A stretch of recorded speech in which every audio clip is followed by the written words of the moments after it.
Justin. How are you? I'm good. Today we are going to talk about which students should receive a scholarship to MIT University in Melbourne.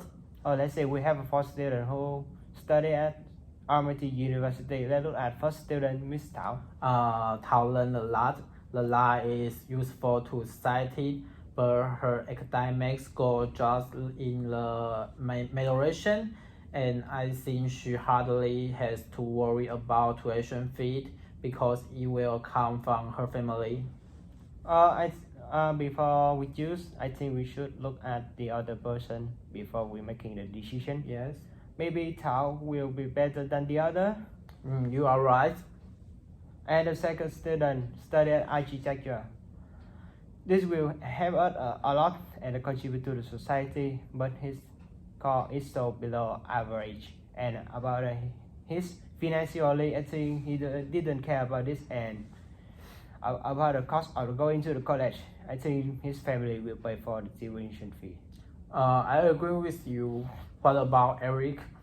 In my opinion, he's also contribute a greater deal to the innovated and developing the economy in Vietnam. This course he's studying is also a course other school covered and his dream and help a lot of their country about his country and society that is called education.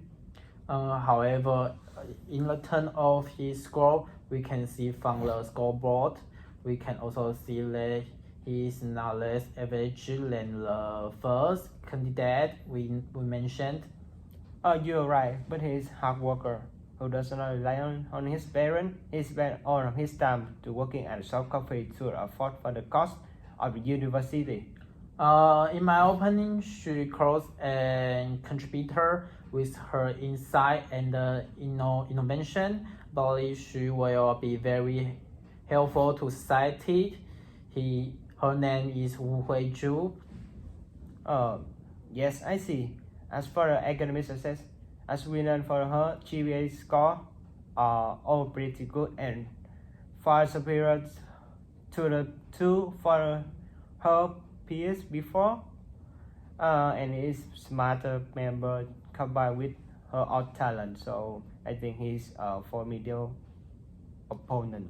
And the part of tuition she pay for herself by working overtime to support her tuition. She make money from both hands. To